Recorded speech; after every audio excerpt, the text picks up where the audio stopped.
Will Conan O'Brien be as funny as David Letterman? A lot of pressure on this guy. A whole lot of pressure. He has the network riding on his shoulders. Well, this is his first day on the job. Hey, how you doing, Miss O'Brien? Big night tonight, huh? Oh, yeah. A lot of pressure. So they say. Hey, good luck. Thanks a lot. Oh, good luck. A lot of pressure. I'll do my best.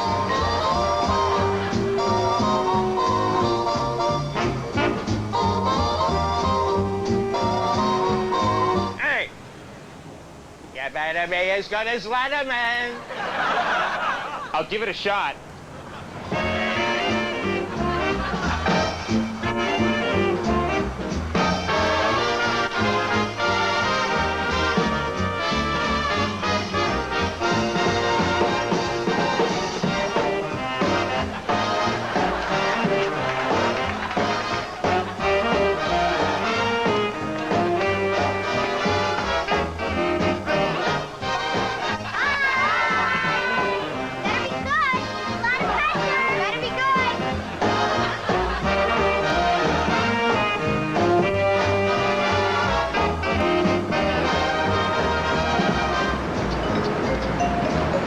Mr. O'Brien.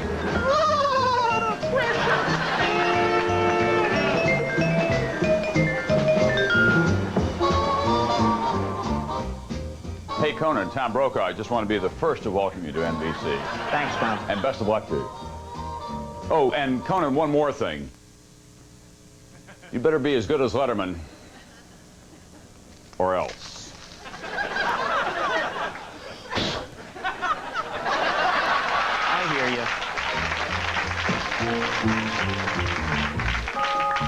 Feel all right? God, I hope you're good. Funny, okay? Ooh, a lot of pressure. See you folks out there.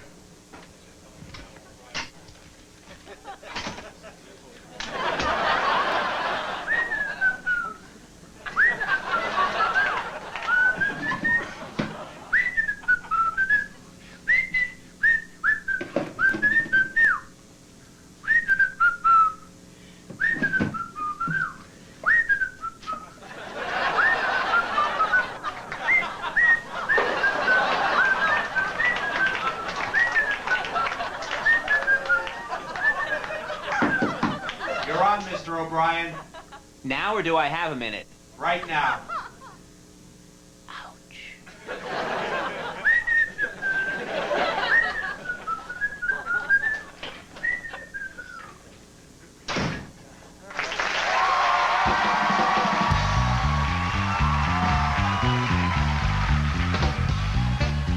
From NBC Studios in New York, it's Late Night with Conan O'Brien.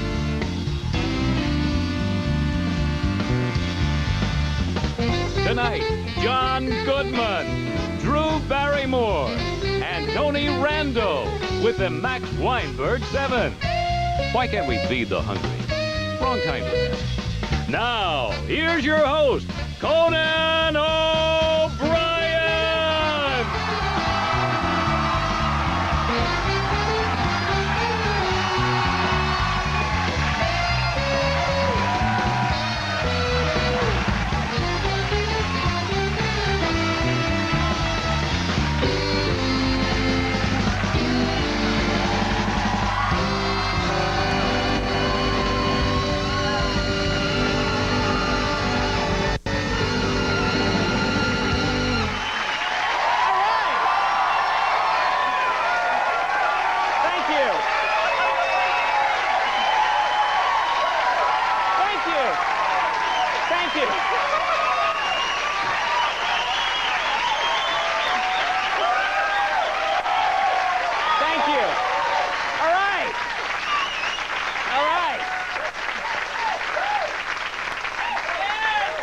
Something's wrong.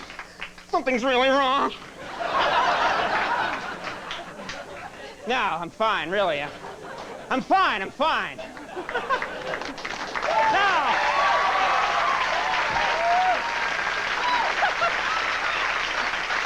All right.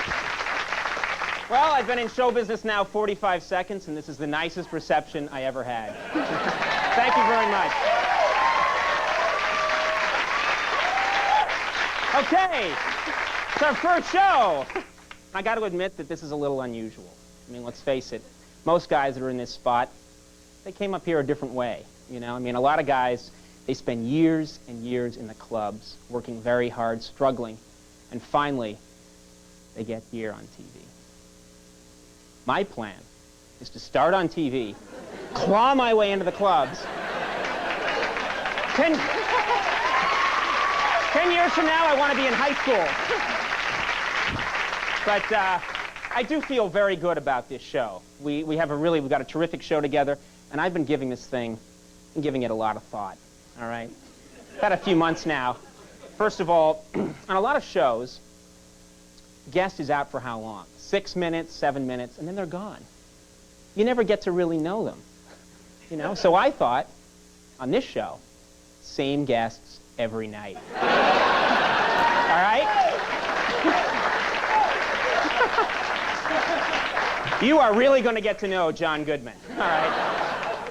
The other thing is, all hosts, no, I'm serious, please. I'm trying to run a show here, I'm new, come on.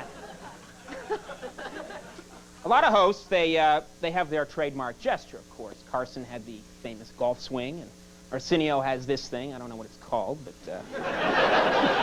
I call it the Arsenio. Anyway,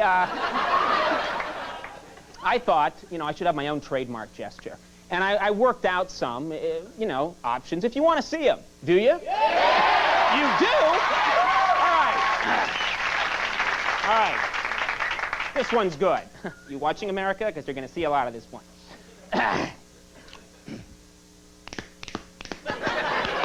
Yeah, yeah, yeah. What do you think, huh? All right.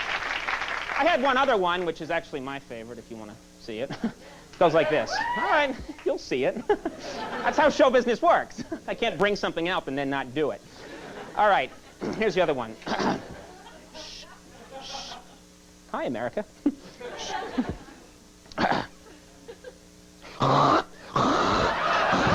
got a great show.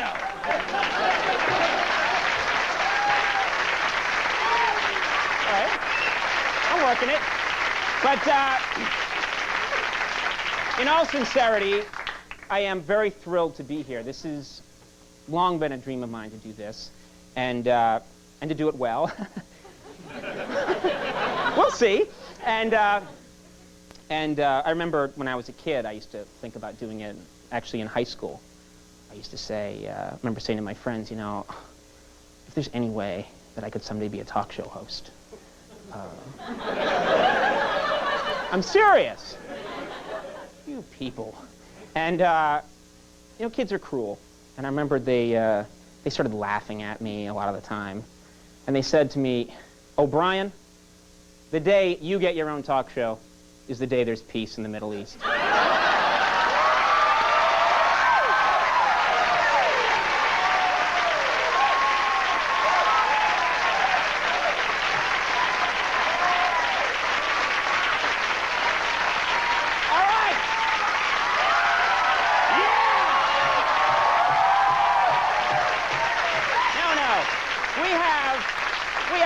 Great first show, and I'm a complete unknown to everybody, and these people were fantastic to come on. It's like, you know, come on, I'm Conan O'Brien. You better do my show. John Goodman is here, actor John Goodman. We've got actress Drew Barrymore. We've got Tony Randall. Maximilian. Daddy. Would you play me over? I get so lonely. I certainly will. Thank Boys. you.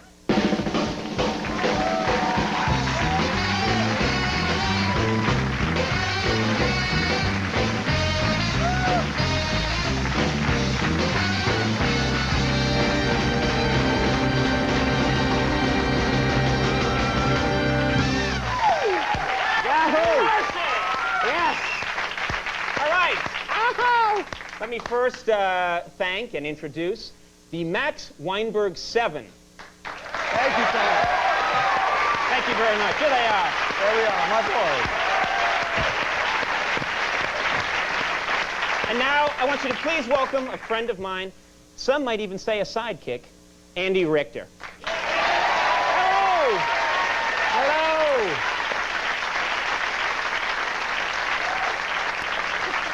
How's it going, Andy? Oh, great! We're on TV! I don't believe it! Oh, all right, whatever. Andy, calm yourselves. We have to be Okay. professional now. We All can't right. act like guys that are too young to be on TV. Right! It's all serious. Andy, you are, of course, you won. We scouted hundreds of thousands of people, and you were actually the winner of the sidekick competition. Yeah. You actually weren't even entering. What happened to you? Well, I got on the back of a box of donuts, this scratch off and win thing. And Right, right. Here I am. All right. Thank God I love donuts. Well, all right. Well, Andy, you know what it's time for? Are you going to show us a scar? No. It's time for actual small-town items. This is the part of the show where we share items that we found in small-town newspapers that are weird or even kind of unusual. Well, that is a really innovative, kind of groundbreaking idea. Yes, yes. That's the kind of television I want to do. I think we're going to make a lot of waves with this one. All right, well, let's let's get going here. Because this is... Okay. You guys ready? Yeah! Ready! All right. This one is from Watertown, New York. Here's a road sign that might give a lot of people the wrong idea.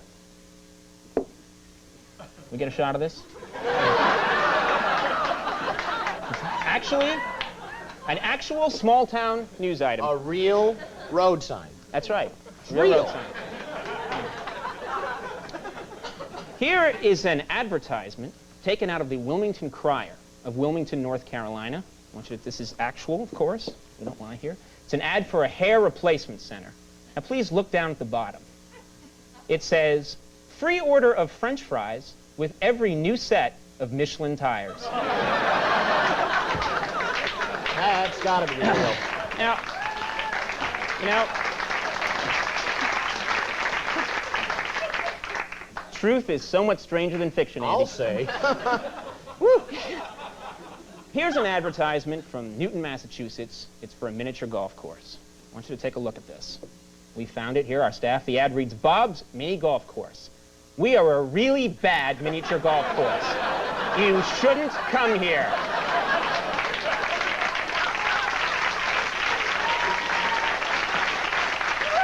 Now that is so obviously real, because you could not make that up. Can't make that stuff up. Oh, no. There's no way. Just no way. Here's another ad. This is from the Miners Town, which is in Minerstown, Pennsylvania. And it's for the Morris Funeral Home. And take a look at this. It's unbelievable. It says, we will make the death of your loved one the most frightening and disturbing experience you've ever endured. Wow. You know,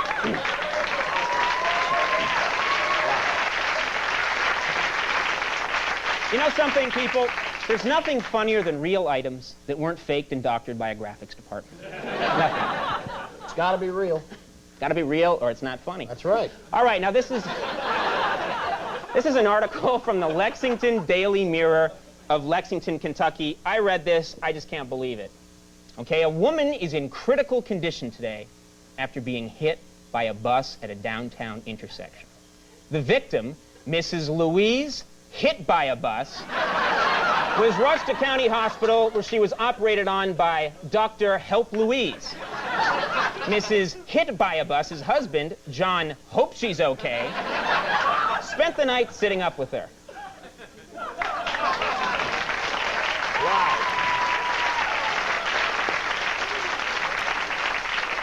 I'm telling you, Andy, it's amazing.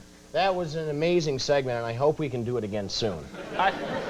I'd love to, as soon as our research team can find another batch. They're not easy to find. Well, they're doing God's work. All right, we will be right back with John Goodman, our very first guest. Stick around.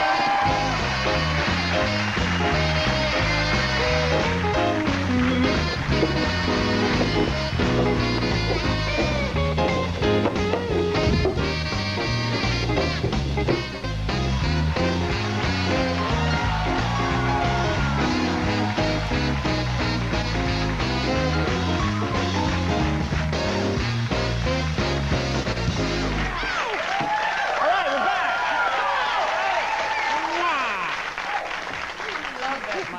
I do. That's why I'm here. Andy, as you're well aware, it's time to bring out our very first guest. This is exciting. Yeah. Yes, my first guest. It is exciting! It is exciting! I meant that. My first guest is one of America's most beloved actors. You know him from Roseanne, and you can see him in the upcoming Flintstones movie. Please welcome our first guest ever, John Goodman.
Great. A couple of years when I bottom out, I can trade this in for a gallon of cheap scotch. I'll need this. Thank you. All right. How's it go? Well, thank you very much for coming on the show. Well, thanks for asking. Oh. I wouldn't have been my first choice. What the hey? Times are hard, John. Yeah. So, how's it going? It's going good. I just finished the this movie called The Flintstones. Ah, The Flintstones. And thank you. I gotta ask you, John, what part did you have in The Flintstones? It was All part of America of, wants to know. Fred Flintstone. And Really? it's about this... They must have read the script. It's about this Stone Age family. And they're a modern Stone Age family. Don't ruin it. Well, we can stop tape. Okay. No, we can't. No, anyway, and they're gonna have a whole line of chewable children's vitamins, and it's gonna be great. But we had a lot of fun doing it. Rick Moranis was Barney. Oh, great. Elizabeth Great. Perkins was Wilma. That would be Fred's wife. Right. And Rosie O'Donnell's Betty, and Elizabeth Taylor was my mother-in-law. Wow. All right. Yeah, we got into some real, it was kind of a cross between Who's Afraid of Virginia Woolf and the Honeymooners for a while. I gotta ask you, is the Great Gazoo gonna be in the movie? Oh, that Gazoo. No, not in this one. You do know... Maybe if the public likes it, we'll have to do another one. You do know who the Great Gazoo is, of course. But it's cheap gin, yeah. Oh, that's the little space guy. Yeah, the space creature, yeah. That some say ruined the series. Not in our movie, pal. All right. No, I want a little outer space pal on this show, but the network says no. I'm all he gets. Send him to wardrobe. We did. Oh, I mean, I had to buy these myself. So the Flintstones, but you're done with it now? Yeah, finished that. I was doing Roseanne and the Flintstones at the same time, so I came down with pneumonia. Excellent. Yeah. Hi. I'm just getting over it, but it was a little rough. Do you think this is going to have worldwide appeal, this movie? I mean, is the Flintstones I think known? so. We had a bunch of foreign press come over, and it turns out that the Japanese don't know the Flintstones. They've never seen the Flintstones. They have the cartoon over there. So I had to speak to a gentleman from a Japanese talk show who asked me through a translator, and the translator said, why do you find it necessary for a primitive man to wear a necktie? All right. Well, Lester, we got to go for a second. We'll have more with John Goodman when we come back.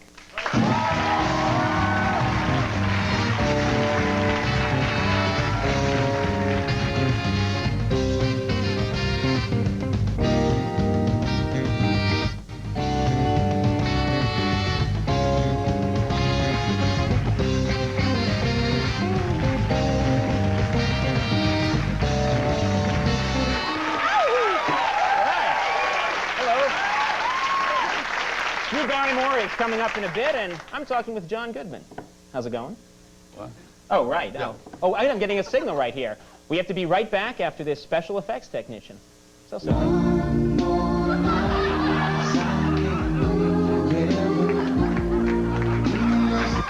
We're back.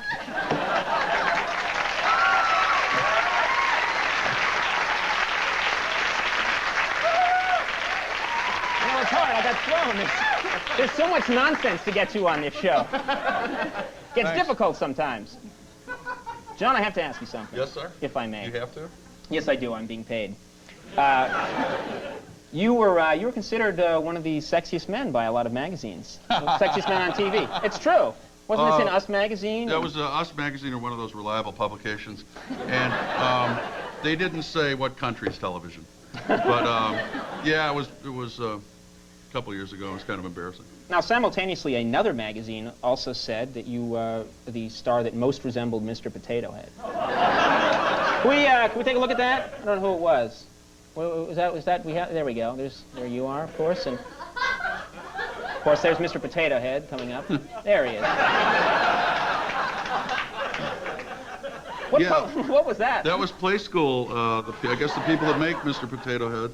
And they chose you? And yeah, the children did. They asked a bunch of children, and they said, Mr. Potato Head has a chubby face just like Mr. Goodman. And Michael Jordan came in second. Right. But I can't, my daughter's 3 now, and I can't let her get a hold of that information because while I'm sleeping, she'll, you know, those things are real sharp.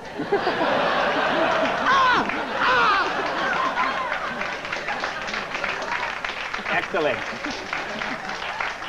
No, I just want to be the celebrity that most resembles Raggedy Andy. That's all I want. If I hang in TV for a while. I think it's interesting that sexy and Mr. Potato Head are somehow, you know, hand in hand, which explains a lot of confusion I experienced as a child.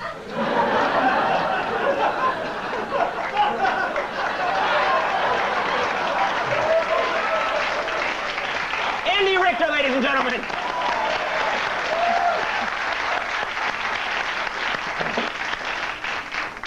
So I'll stop interrupting. Yes. We're going to get a plastic shield built here. I'm going to get things done the way I want them. But you're working on a lot of movies. You're working on Roseanne simultaneously. What does John Goodman do to relax, to unwind? A little naked twister, a couple belts of cheap gin, and I like to leg wrestle. Really? Yeah. You know what leg wrestling is? No. We're two, well, you could be of either sex. You lay side by side, feet up this way, head down this way, and you bring your legs up and try to throw the other person over. Are you serious? This is something you really like to do? I used to do it as a kid, and it was about the only thing I was good at. And I've never been beaten. I mean, I quit for a while because I killed a guy doing it. But... I mean, you've never been beaten? No one's ever beaten you? No, I've never had I bet Andy could take you.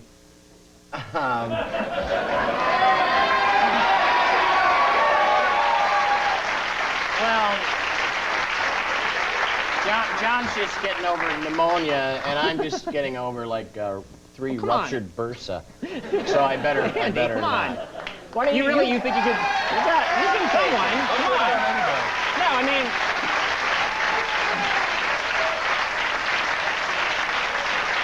Isn't there somebody here who will leg wrestle John Goodman? Come on, somebody, anybody. I'll do it. Right? Okay. I'll do it. All right, hey. All right. George Wendt, everybody.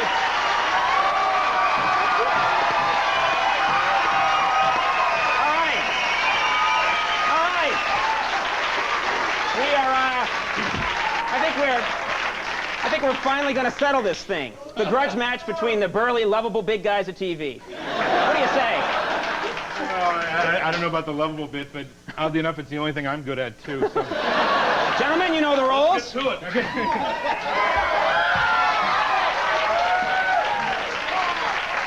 All right. I feel like now I should say, Shut up, boss! There's going to be a fight! There's going to be a fight! All right, now, hold it. Come on, everyone, settle down. This is a serious TV show. You know the rules, of course, gentlemen. Hold hands. I will count you off to 3 and then begin leg wrestling. All right? All right, 1, 2, 3, go! Come on, go! Go!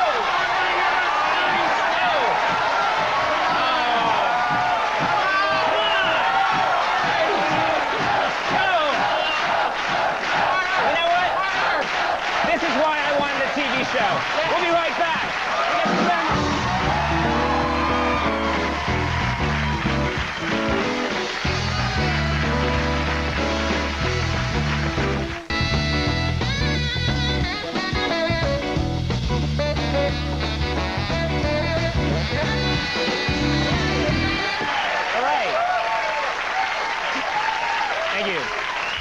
In this half hour, we've got Drew Barrymore and Tony Randall, and we'll tell you who won the leg wrestling competition. But first, let's check out what's coming up on Later with Bob Costas. Bob? Thanks, Conan. Coming up on Later, something worth giving up that extra half hour's sleep for as we take a loving look back at the classic film, The Wizard of Oz. I'll be talking with the 2 surviving cast members. All right, now, you're 84, and you are... 140. And still going strong, obviously. You have fond memories of Judy Garland? Sure. Sweet lady. But did she have problems even then? She drank. She drank, but no more than anyone else. We were all professionals. What was it like working with Ray Bolger? Hey, what do you think you're doing? I'm sorry, I'm just, you know... How would you like if someone did that to you? Right, well, I'll be fine. Let's change the topic. What about Bert Lahr? Was he really a cowardly guy? I didn't mean anything by it.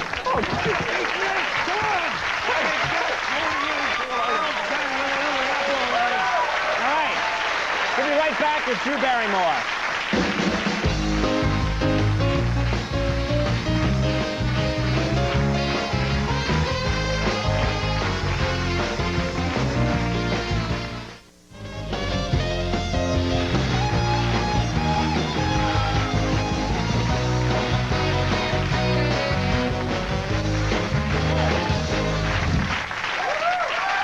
Coming up tomorrow night, Mary Tyler Moore, Chris O'Donnell, and musical guest Radiohead. So tune in. My next guest comes from a legendary showbiz family. She co-starred with an extraterrestrial and recently portrayed Amy Fisher. Please welcome Drew Barrymore.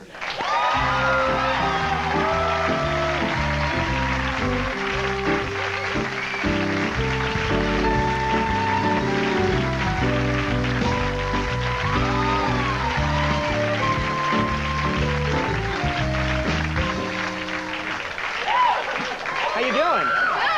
How are you? You look great. I'm fine. I'm doing all right. Good. Getting you look by. great. Well, thank you. This thing zips up the back. Easy to get in and out of. You look terrific. Thank you. Now, listen, I don't want to start off on the wrong note. I don't want to be one of those talk show hosts who's always gushing, but you, of the 3 Amy Fishers, I think yours was by far the best, right?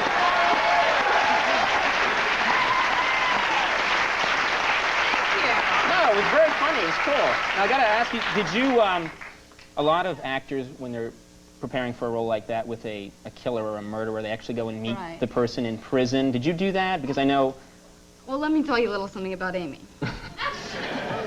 I didn't get to meet her, actually, because she was, you know, going through all her court things and being arraigned at the time of the shooting, and it was very nerve-wracking to be portraying somebody who was living in the media as we were shooting, and, you know, trying to pull off the accent and do the whole thing, and, like, you know, understand everything and sort of come to terms with why she did the things she did, to have the sincerity to play her. But it was, I had to do it. I had to live out that humor I felt for this girl. Right. You know? So you didn't meet with her, you didn't talk to her, you just studied tapes, or? I would listen to her voice over and over and over again.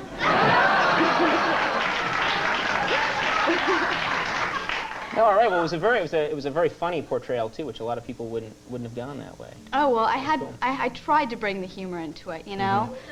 I'm trying too. You understand? Yeah, right. Not always easy. It isn't. That it isn't. But it was fun. It was a. We had a really good time. We had a really good time doing it. I sort of started to go a little crazy after a while being this girl, but the humor was what kept me alive. But I've noticed. I mean, you've certainly departed a lot from the image that you had as a child. I mean, right now you're doing the guest jeans ads. Yes, I am. We actually have that photo here. If we could put it up. Can we see that? There we go. Ow! Ow! Ow! Ow! Help me out here, Andy. Ow! Ow! Ow! Wow! Wow! Ow! Ow! Ow! Drew, I'm sorry, but it's on the cue cards. I have to do as I'm told. We don't lie on this show. Everything's written down for me. I see. The network is so scared. No.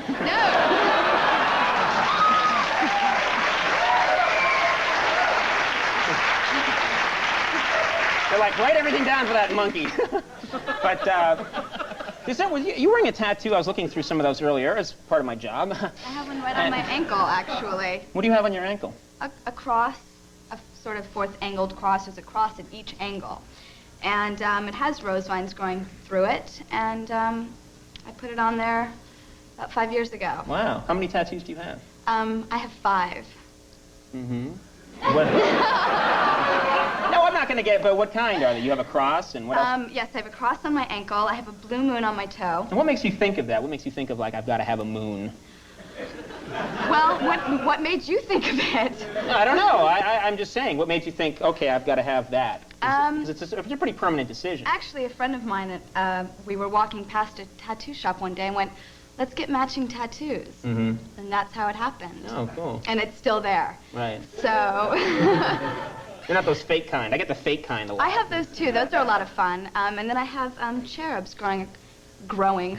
I hope they're not growing. Along the base of my back. Uh-huh.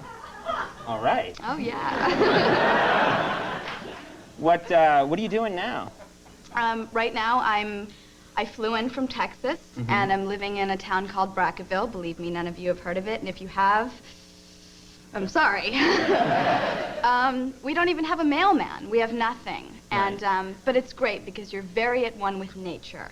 And what are you filming in Texas? This is Brackettville, Texas. Sounds like a charming place. I forgot to tell you why I was there. I'm there because I'm shooting a Western, a female Western with me and 3 other lovely ladies, Annie McDowell, Mary Strip Masterson, Madeline Stowe, and I think it's going to be really exciting. Yeah, that sounds neat. Yeah. Is it a problem living in Brackettville, Texas? You're obviously used to all the amenities of... Well, I'm used to a big city and everything, but like I said, I mean, it's beautiful. You know, they gave me this convertible to drive, and, you know, it's very funny looking. They gave you a convertible? Well, the rental company did, and... Just want to get clear. Well, it didn't have like a big bow. It didn't have a big bow on it or anything. Oh, okay. This is what you get while you're here, and, you know, I sort of cruise on the open roads, and it's amazingly beautiful, and I'd like to live out in the country someday, so... There's nothing you miss about... 7-Eleven. I miss the 7-Elevens. All right. Don't we all? Don't we all? All right, well, we're going to have to go. Thanks very much for coming on my first show. Thank you for having me. It was a real honor. Thank you. And we will be right back with Tony Randall.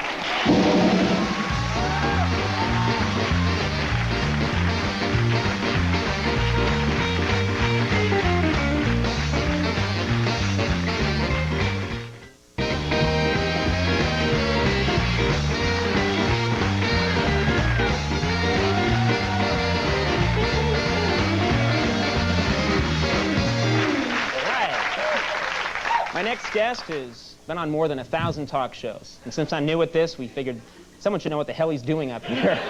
Please welcome Tony Randall.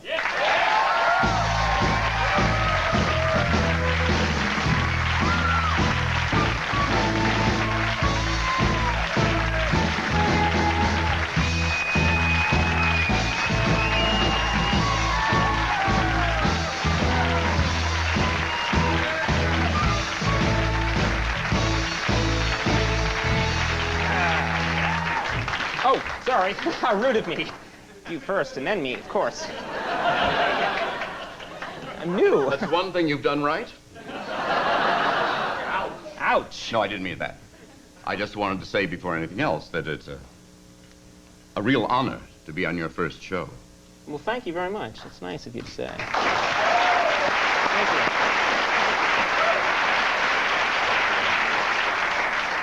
Not so great an honor as to be the first guest, but...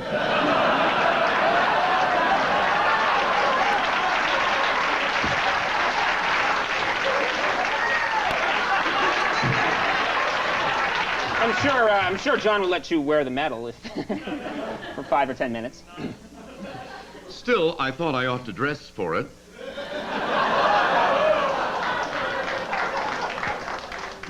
But you look very nice. Thank you. Yes, you do. I thought that this was dressing up. In my generation, this is a nerd.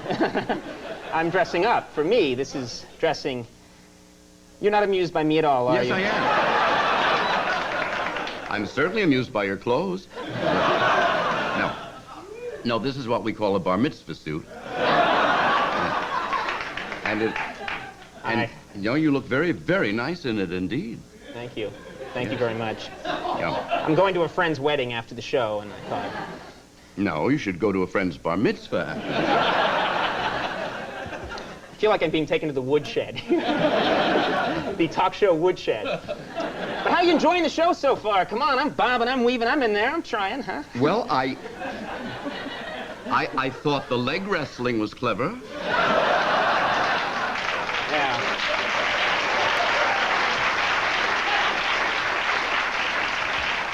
I just said to myself, as I'm sure everybody in America did, if I had a talk show, that's what I'd put on all right. It amuses me. That's all you have to do. That's all I have to do. No, that's the highest form of art. When you pander to your audience, that's no good. Well, a little pandering is No, good. no, not even a little. You must stick by your conscience, artistic conscience, such as it is,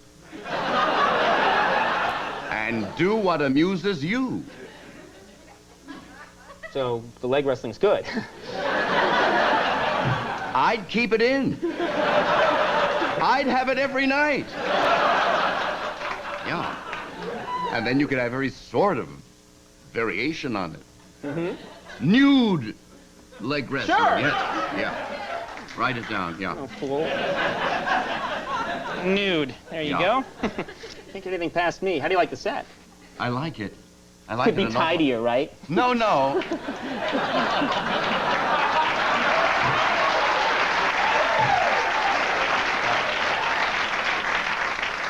I think any set with a picture of Joe Franklin on it is real. I believe in that. I believe in the things I believe You see, there you're sticking by your guns. I am. You're doing what you believe in, and you're bound to succeed. in. You think? Yeah, I know it. Then let's all give me a big hand.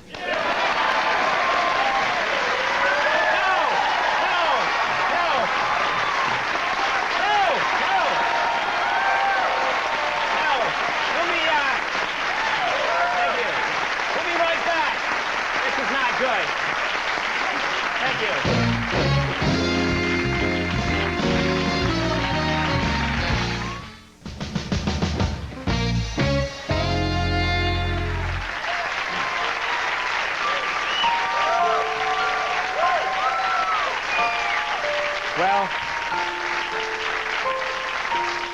our first show is over. Many viewers are probably turning in for the night. Now, while I don't want to discourage people from watching later with Bob Costas, I do realize that there are many people out there who are insomniacs and would love some help getting to sleep. But one of the things I can offer as a new host is my beautiful singing voice. So for those who need it, I'd like to offer this simple lullaby.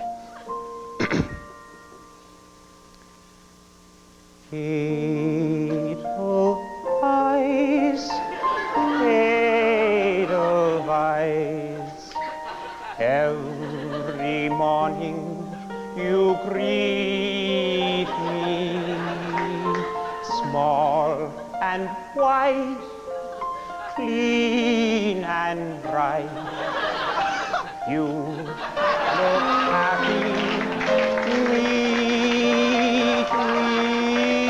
blossom of snow, may you bloom and grow, bloom and grow forever.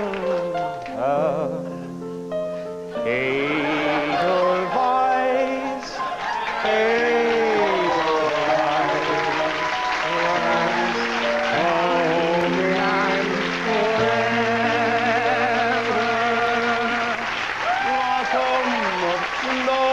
May you bloom and glow That's enough. Bloom and grow. Sorry. All right. That's all we got tonight. I want to thank my guests, Tony Randall, Drew Barrymore, John Goodman, and his nemesis, George Wendt. I also want to thank Andy Richter, the Max Weinberg 7. I had a terrific time tonight. I hope you'll come back. And thank you very much. See ya.